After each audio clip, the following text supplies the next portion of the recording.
Republican and Democratic presidents alike, from Harry Truman to George Bush, stood for freedom and stood for certain propositions that would make America strong and healthy and grow the middle class and shrink poverty and stand against communism. And after 1989, President Bush said, and it's a phrase that I often use myself, that we needed a new world order. You were both in Skull and Bones, the secret society. It's so secret we can't talk about it. What does that mean for America? The conspiracy theorists are going to go I'm on. sure they are. I don't know. I haven't seen the web. Number 322? First of all, he's not the nominee. And, look, I look forward... Are you prepared to lose? No, I'm not going to lose. You both were members of Skull and Bones, a secret society at Yale. What does that tell us? Not much, because it's a secret. We have before us the opportunity to forge for ourselves and for future generations a new world order, a world where the rule of law, not the law of the jungle, governs the conduct of nations. When we are successful, and we will be, we have a real chance at this new world order, an order in which a credible United Nations can use its peacekeeping role to fulfill the promise and vision of the UN's founders.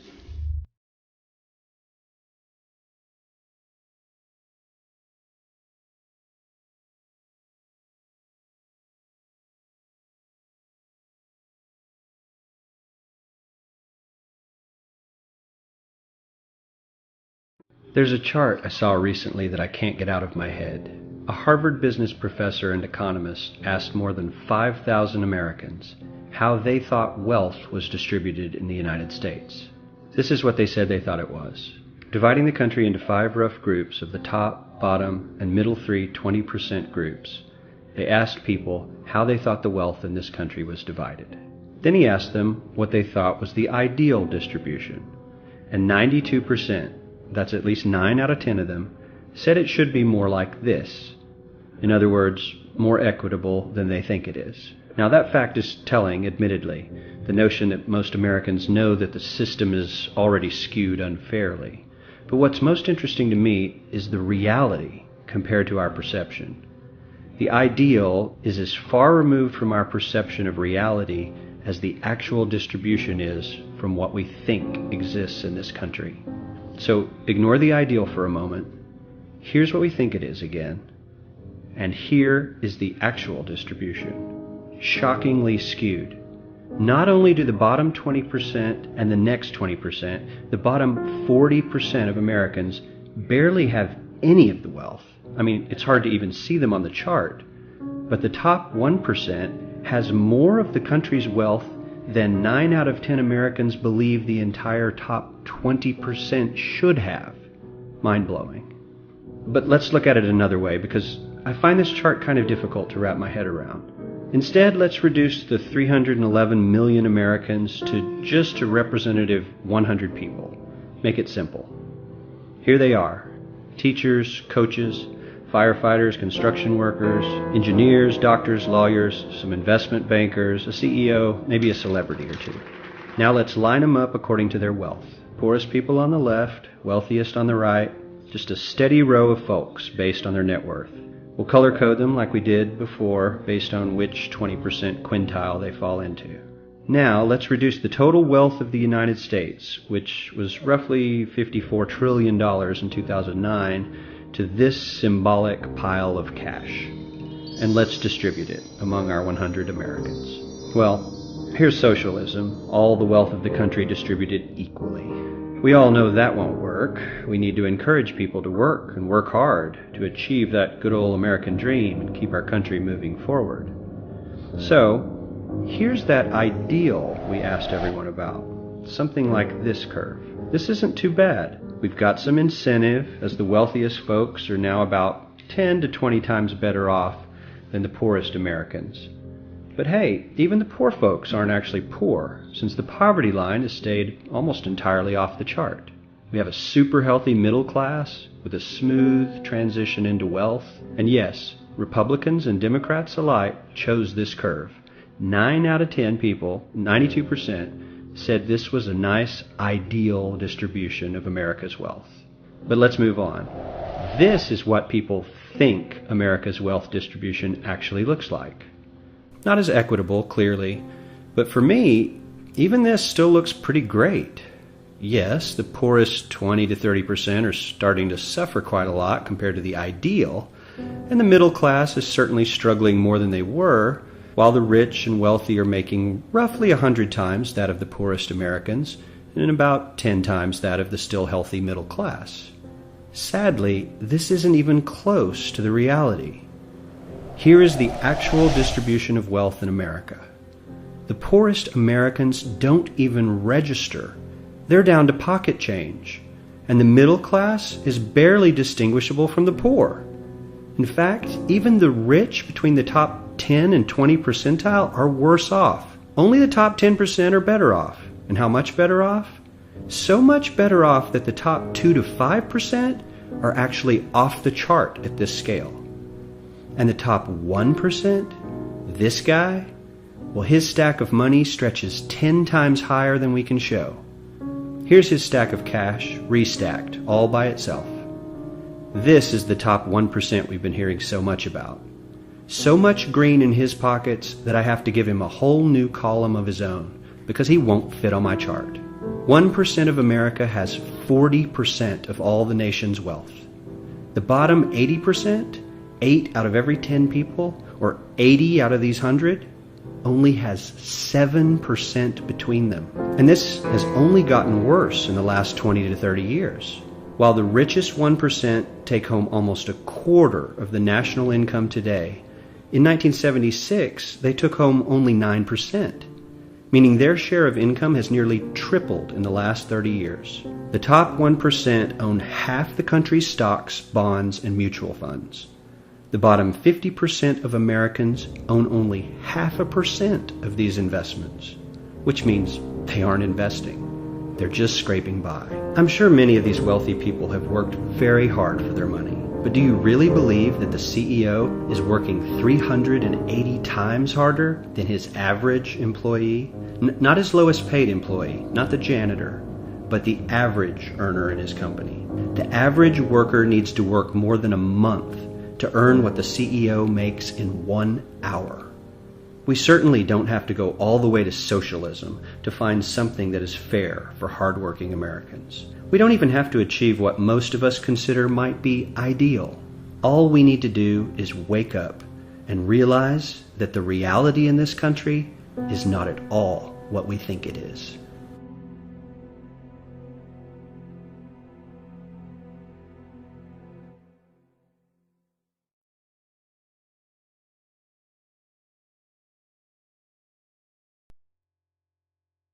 Every human on this planet is enslaved, whether they know it or not. This is not the crude and primitive slavery of ancient times. It does not rely on whips and shackles to keep the oppressed in their place. These tools have been rendered obsolete by much more sophisticated methods. That most of the enslaved are unaware of their condition and would in fact argue fiercely that they are free is a testament to the effectiveness of these invisible chains. You've heard the expression, money makes the world go round. There's truth in that. Money is the prime motive for human labor in modern civilization. If you want food, shelter, and clothing, you must have money. And unless you're part of that tiny minority that has more money than they could ever spend in their lifetime, then you must work, beg, or steal for that money. That's why you get up in the morning and go to work, even if you hate your job. And that's why the specter of unemployment is more terrifying for most people than the prospect of spending 50 years of their life performing menial tasks within the confines of a fluorescent-lit cubicle.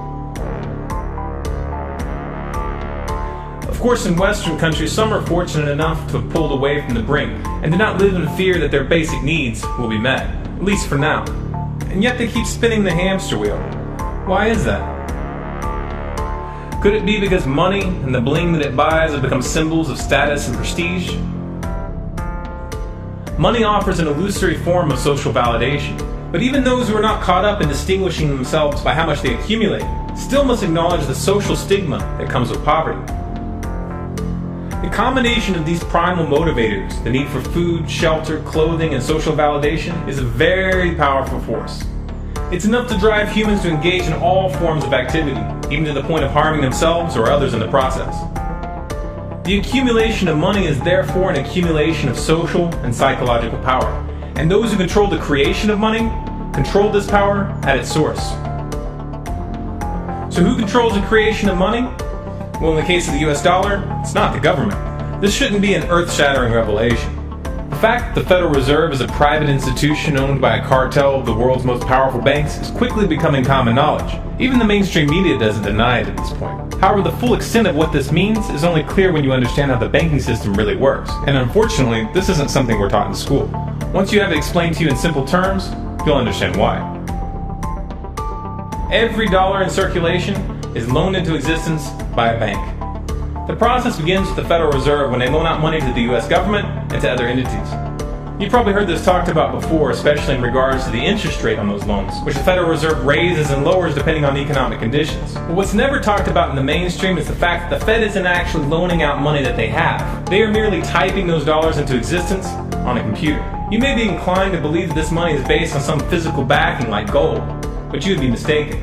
The Federal Reserve hasn't owned any gold since the 1930s. The Federal Reserve does not own any gold at all. We have not owned gold since 1934. So we have not engaged in any gold swaps. When the Federal Reserve loans money to the US government gives the Federal Reserve government bonds in exchange. These bonds are simply written promises to pay back the money that was loaned to them with interest through taxation.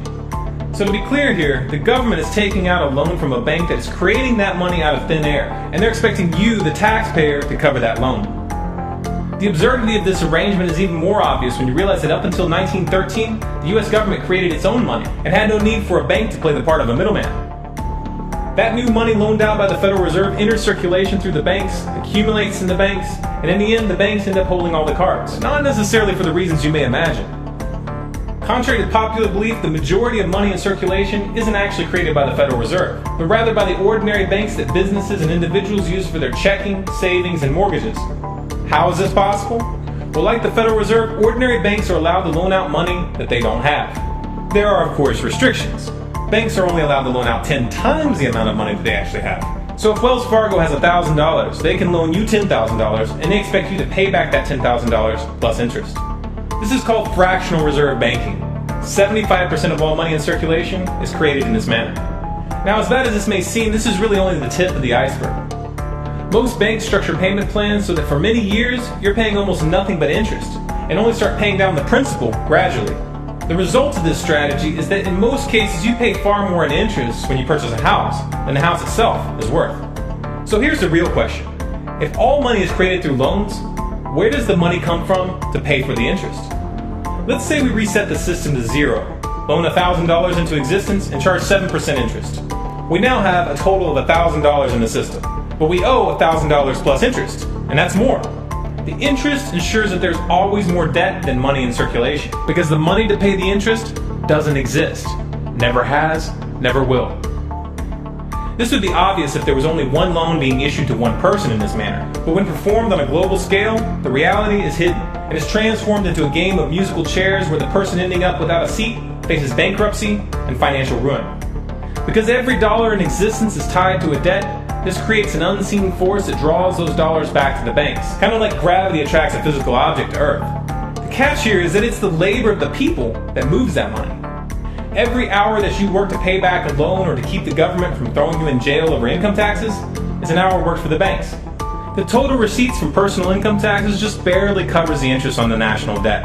And even the principal for that debt all ends up back in the hands of the banks. And remember, that bank created that money out of nothing. Once you understand that the money that banks loan out isn't actually an asset, but is in fact a piece of legal fiction, it should be clear that you're working for these banks for free. This is a cleverly disguised form of slavery. If you manage to pay your monthly payments, then you are a successful slave, and you are allowed to keep the material comforts that come with that status.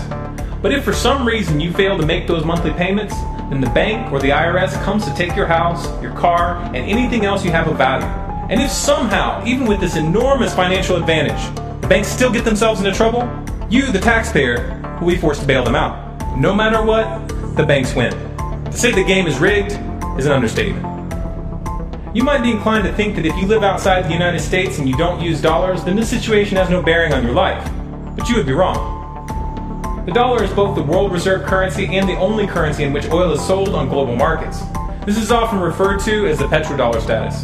This means that wherever you live, whether your country is an oil exporter or an oil importer, you are affected. If your country is an oil importer, then you are affected by the fact that in order to keep your country running, you have to acquire dollars. To acquire those dollars, you have to send goods and services to the United States or to someone else who did. Likewise, if your country is an oil exporter, you are affected by the fact that you send your oil to the U.S. in exchange for this debt-based money. You are exchanging something of real and tangible value for digits on a screen. And if for some reason the leadership of your country grows tired of this arrangement and tries to pull off the dollar, you'll quickly find the United States military at your doorstep ready to open up a can of democracy on you. Iraq learned this the hard way when they switched their oil sales to euros in 2000, and Libya when they tried to organize a gold-based currency for Africa. Debt-based money is a masterpiece of social engineering, the ultimate tool of the ruling elite. Yet in reality, the whole thing is nothing more than a construct of belief. Our chains are the chains of the mind, and the path to freedom must also begin in the mind. If we want a better future for our children and grandchildren, then we must work right now to reach a critical mass of awakening. Why did the United States attack Libya, Iraq, Afghanistan, and Yemen? Why are U.S. operatives helping to destabilize Syria? And why is the United States government so intent on taking down Iran, in spite of the fact that Iran has not attacked any country since 1798? And what's next? What are we headed for? When you look at the current trajectory that we're on, it doesn't make any sense at all if you evaluate it based on what we're taught in school. And it doesn't make any sense if you base your worldview on the propaganda that the mainstream media tries to pass off as news. But it makes perfect sense once you know the real motives of the powers that be. In order to understand those motives, we first have to take a look at history. In 1945, the Bretton Woods Agreement established the dollar as the world reserve currency, which meant that international commodities were priced in dollars. The agreement, which gave the United States a distinct financial advantage, was made under the condition that those dollars would remain redeemable for gold at a consistent rate of $35 per ounce. The United States promised not to print very much money, but this was on the honor system, because the Federal Reserve refused to allow any audits or supervision of its printing presses. In the years leading up to 1970, expenditures in the Vietnam War made it clear to many countries that the U.S. was printing far more money than it had in gold. And in response, they began to ask for their gold back. This, of course, set off a rapid decline in the value of the dollar. The situation climaxed in 1971 when France attempted to withdraw its gold and Nixon refused. On August 15th, he made the following announcement. I have directed the Secretary of the Treasury to take the action necessary to defend the dollar against the speculators. I have directed Secretary Connally to suspend temporarily the convertibility of the dollar into gold or other reserve assets, except in amounts and conditions determined to be in the interest of monetary stability and in the best interest of the United States.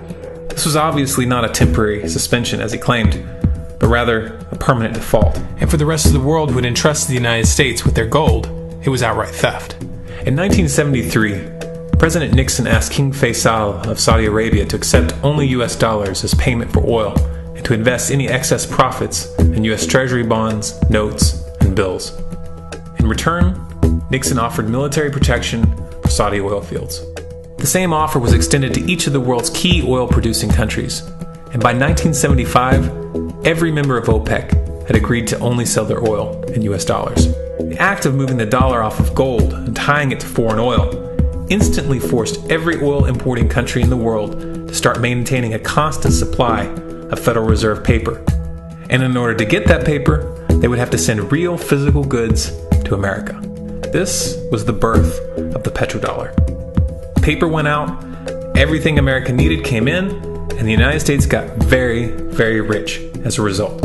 It was the largest financial con in recorded history.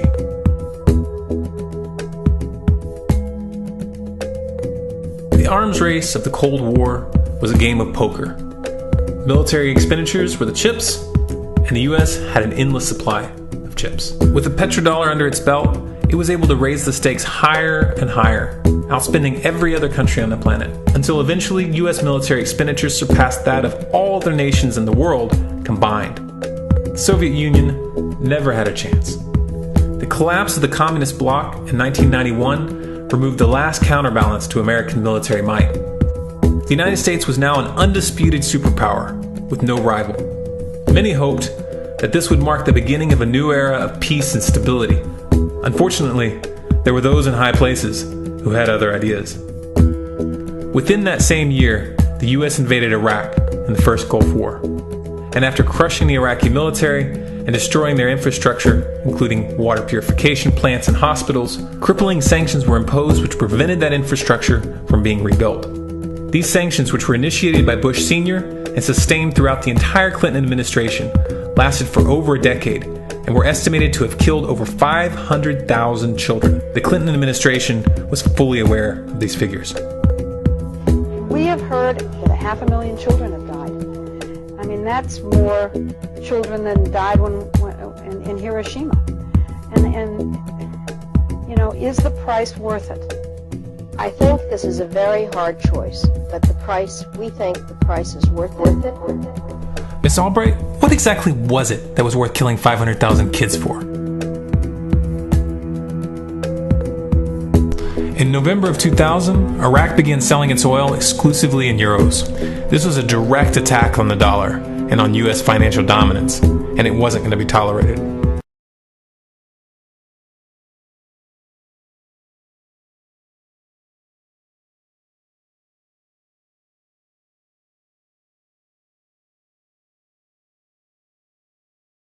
In response, the U.S. government, with the assistance of the mainstream media, began to build up a massive propaganda campaign claiming that Iraq had weapons of mass destruction and was planning to use them. In 2003, the U.S. invaded, and once they had control of the country, oil sales were immediately switched back to dollars. This is particularly notable due to the fact that switching back to the dollar meant a 15 to 20% loss in revenue due to the euro's higher value. It doesn't make any sense at all unless you take the petrodollar into account.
To preserve our independence, we must not let our rulers load us with perpetual debt.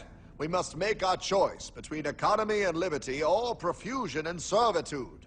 Wow. I place economy among the first and most important of Republican virtues, and public debt is the greatest of the dangers to be feared. It is incumbent on every generation to pay its own debts as it goes. We must have a central bank to secure this country's finances. If the American people ever allow private banks to control the issue of their money, first by inflation and then by deflation, the banks and corporations that will grow up around them will deprive the people of their property until their children will wake up homeless on the very continent their fathers conquered. For we are opposed around the world by a monolithic and ruthless conspiracy that relies primarily on covert means for expanding its sphere of influence. What's happening? Where am I? I believe perhaps you understand now, pal. but you are afraid. JFK, Hartman, what does this have to do with my house and my dog? Oh, okay, that's enough. I want to go home now. This is the last president to stand up to the Fed. You must see. On June 4, 1963, President Kennedy signed Executive Order 11110. This executive order empowered the U.S. Treasury to issue real money without the Fed. It would have worked. Kennedy's plan to dismantle the Federal Reserve machine had begun. But 6 months later, John F. Kennedy went to Dallas and never returned. No way they could do that. The new president, Lyndon Johnson, threw out Kennedy's order. And since JFK, no president has dared confront the secret powers behind the Federal Reserve. They consolidate bigger and bigger banks, print more and more money, accountable to no one, decimating our nation's wealth for the benefit of a few. Why? Why do this?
But anyway, I've had people calling me saying they go out to their mailbox and they find a little red dot or a little blue dot on their mailbox, and they wonder what the little red dot and blue dot is.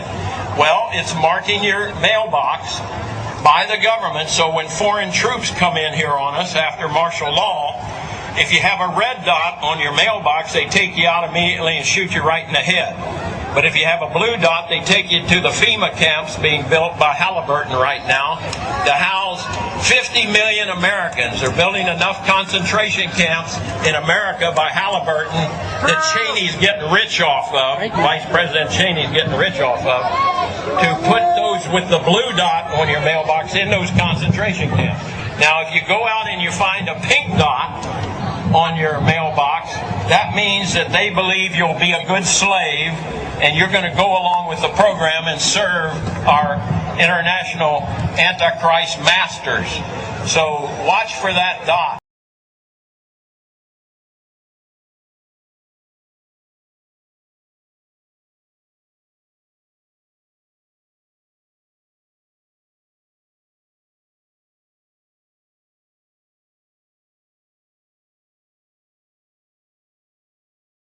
Have you heard that the Department of Homeland Security has purchased 1.6 billion rounds of ammunition last year? I mean, that's going to cost millions and millions of dollars. Correct me if I'm wrong, but isn't this country broke? I mean, you turn on the TV, you hear how we're laying off air traffic controllers, how people are going to die because of it. I mean, Harrison Ford is in a tizzy, and we're spending this much money on bullets? Do you know that 1.6 billion rounds of ammunition is enough to fight a 20-year war and still have bullets left over? My question is, who is the Department of Homeland Security planning to shoot? Do you realize that over the past couple of months, our government has tried to pass bills through Congress allowing them to arrest American citizens without due process, allowing them to kill American citizens without due process? An ad hoc legal approach for fighting terrorism.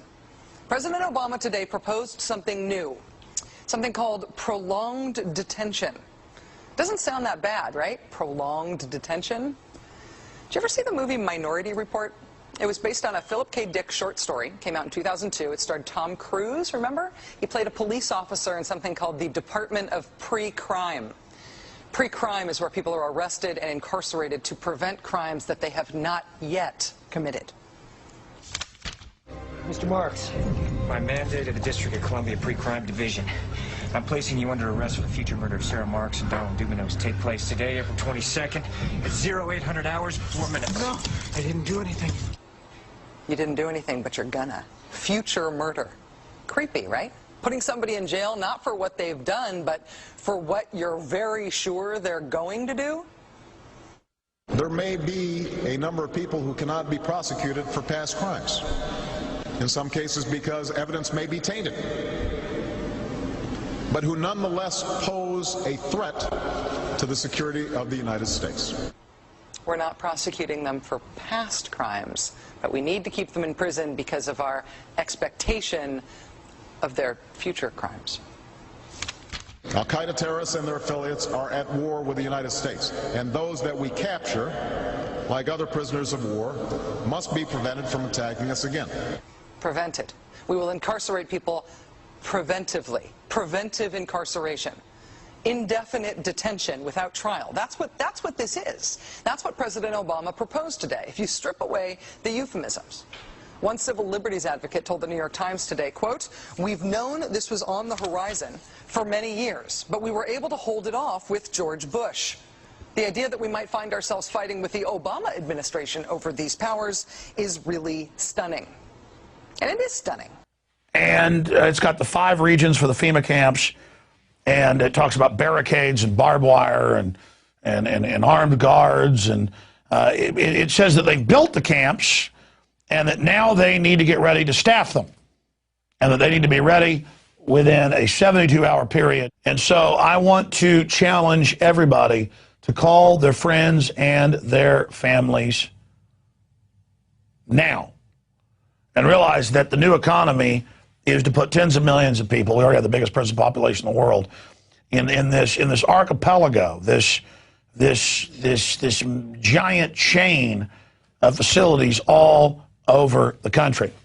The following video details the contents of a Department of Defense document entitled Internment and Resettlement Operations, also known as FM 3-39.40.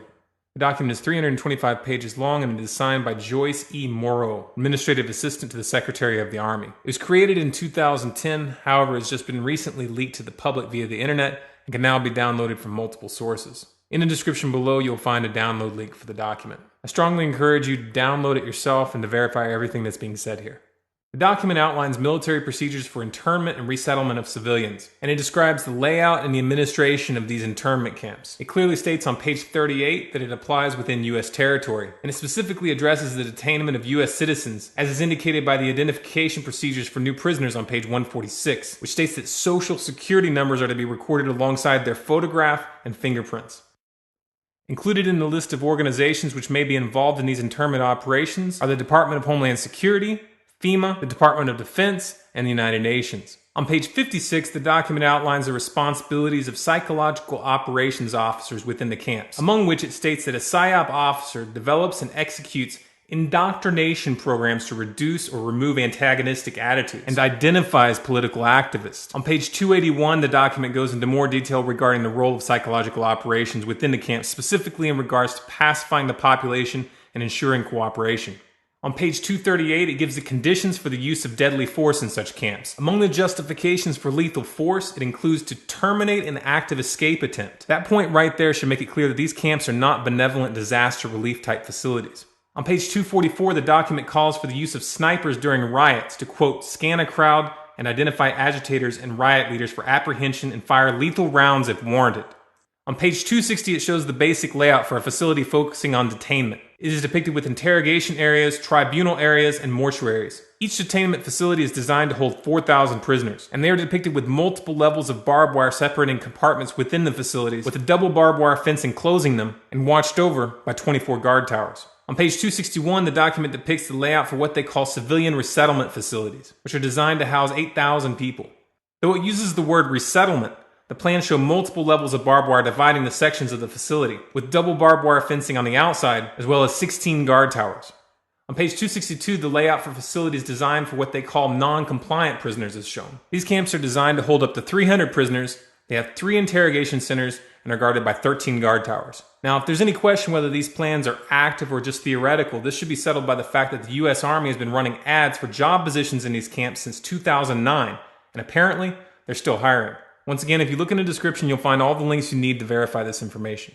It's important to note here that this document was created in 2010, which was under the Obama administration, and it predates the NDAA of 2012, which authorized military detainment of U.S. citizens. This clearly shows a long-term agenda at work.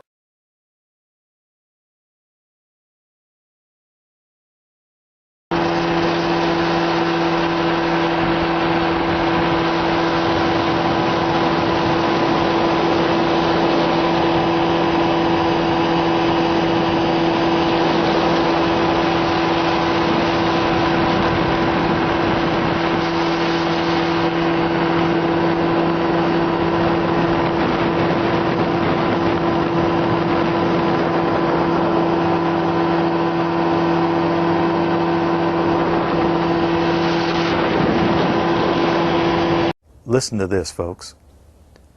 I was pulled to the side road, which was a new cut gravel dirt road in front of a business, a builder supply business. And the right side of the road was filled with, which I thought was portable toilets. I never looked at them that close. Same in color, maybe black, but which was an odd color. And I asked him about the field of black boxes. What were they? Because I'd never seen anything like that. And his statement was that if he told me, I would be one of few people in Madison, Georgia that knew about them. And he says they're disposable coffins, I believe he told me. And he says there's 100, at that time he said there was 125,000 there. And the brother of the man that owns this field, that the government is leasing this field from to store these disposable coffins, this brother was given 3 years to set up temporary morgues around the country.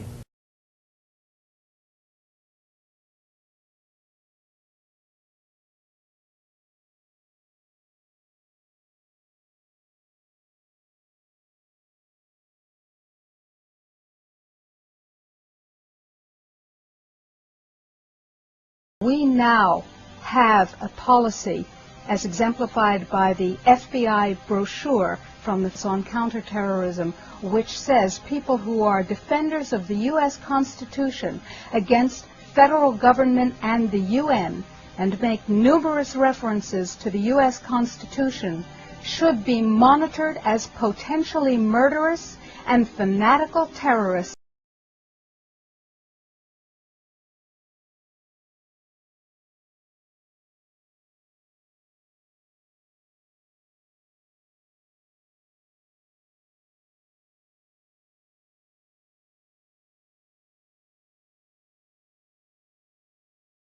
Department of Justice memo, which tells local police what should you be looking out for in kind of everyday terrorism prevention and terrorism watch activities. And one of the things that is considered a potential terrorist risk is individuals who harbor doubts about the official story regarding 9/11. The memo adds 9/11 official story skeptics to the growing list of targets.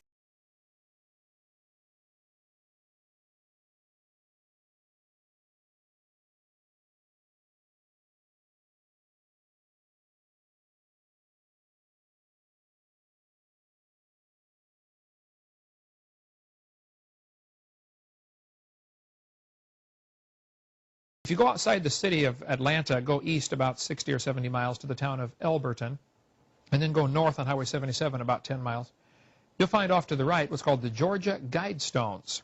It looks kind of like Stonehenge, these big, huge granite rocks set up there. This was done by a guy, we have a pseudonym, came in, paid cash, had this company set these things up in 1980. He called himself R.C. Christian, but that's not his real name. It says right on the stones, a pseudonym, false name. On these Georgia Guidestones, it gives the 10 Commandments for the New World Order. 10 Commandments for the New World Order. The first commandment was to maintain humanity under 500 million. I went there and looked at those things and said, now, hold on a minute. Today's population is 6 billion. They want to maintain humanity under 0.5 billion. Looks like a lot of people got to die for their plan to work, which is, by the way, the plan.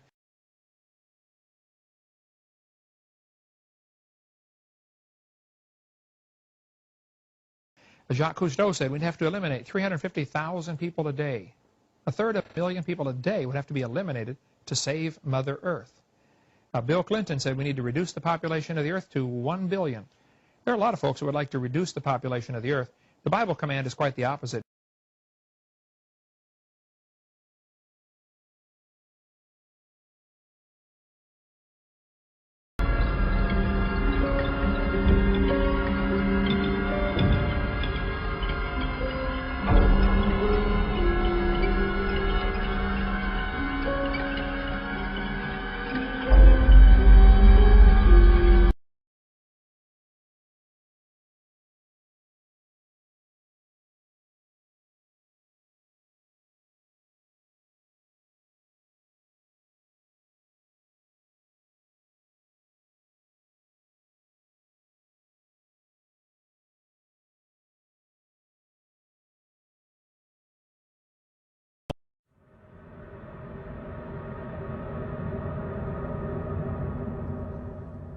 My friends, the information that you are about to witness from all of my years of research is the most important. It's been hidden in plain view the entire time. This is the ultimate secret, and it's about to be exposed.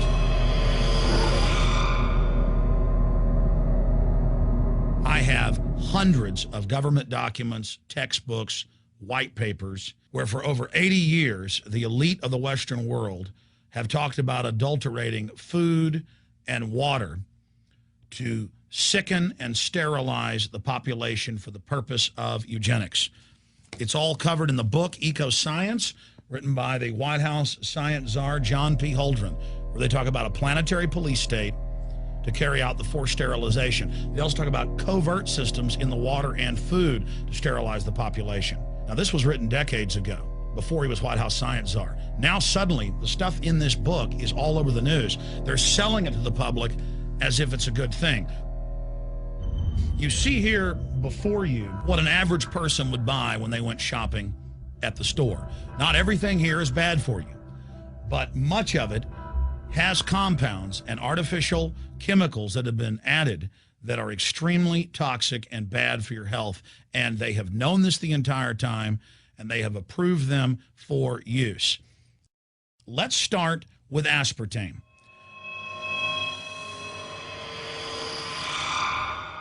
You cannot go to the grocery store now and buy any type of even regular sugar gum that hasn't had aspartame added to it. In the 1970s, Searle tried to get it approved, and they couldn't. It took them 3 separate times because in their own studies with monkeys, large portions of them that were fed it died and contracted cancer. Now we have mainstream news articles, and the EU has done a major study finding lower birth weights, early birth, and yes, miscarriages from women that drink aspartame-laden soft drinks like Coke Zero. What is aspartame? It is the fecal matter of the E. coli bacteria. They took it and genetically engineered it. They can feed it toxic waste, and then it defecates aspartame. And it has so many bad health effects, it's just unspeakable.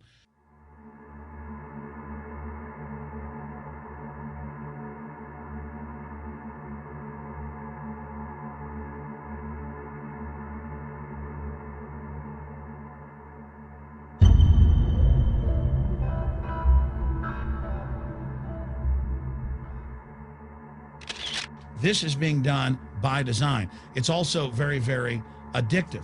But let's just go ahead and move away from aspartame and talk about McDonald's and chicken McNuggets. Now, I remember a decade ago or so reading health advisories claiming that a form of plastic that's used in silly putty, basically a type of silicone, was in the chicken McNuggets, but also in many other TV dinners and other foods. It is illegal in every other nation in the world to add these chemicals to the food, but it's not in the United States. The big secret is all of this was done by design by the FDA. Look at all the drugs they've approved, and then it comes out later that they knowingly approve them when these drugs are causing heart attacks and cancer.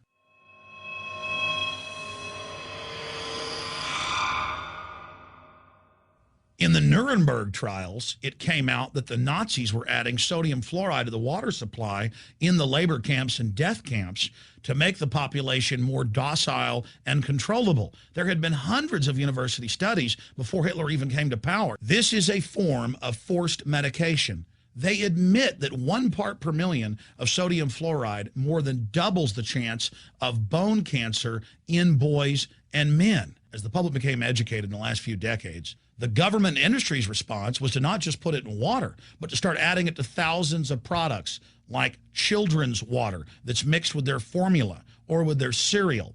They started adding as much as 900 parts per million in things like powdered eggs. It causes reductions in IQ. It increases sterility or lack of fertility. And it's being added to so many of the daily staples that we consume. We'll get back to food additives in a moment. But first, I wanted to look at genetically modified organisms.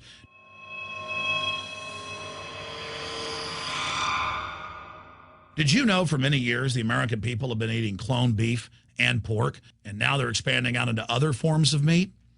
Let's look at salmon first. Major university studies conclusively have proven that the type of genetically modified salmon that is actually a cross species, they've mixed other animal genes in with it, that when this fish is introduced with wild natural salmon, within 40 generations, all of the natural salmon are extinct.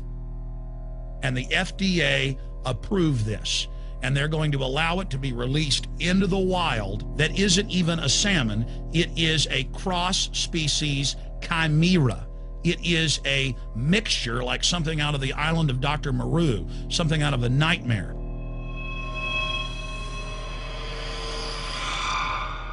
More than 85% of the corn now consumed in the United States, and it's also starting to trend that way in Europe and Canada, is genetically engineered. It grows its own pesticide within the corn kernels so that insects won't eat it.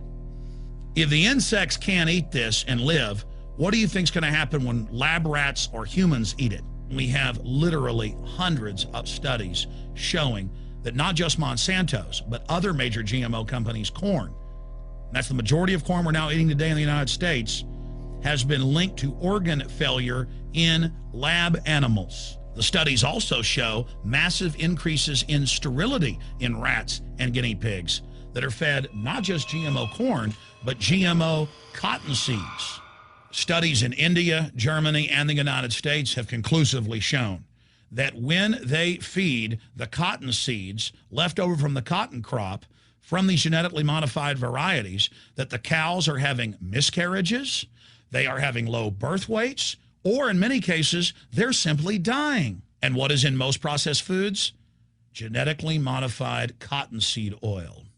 Major studies are also showing that genetically engineered crops are killing honeybees and monarch butterflies. But they don't stop there. Now they claim they're coming out with a genetically engineered mosquito that's malaria-proof that they're going to release into the open biosphere.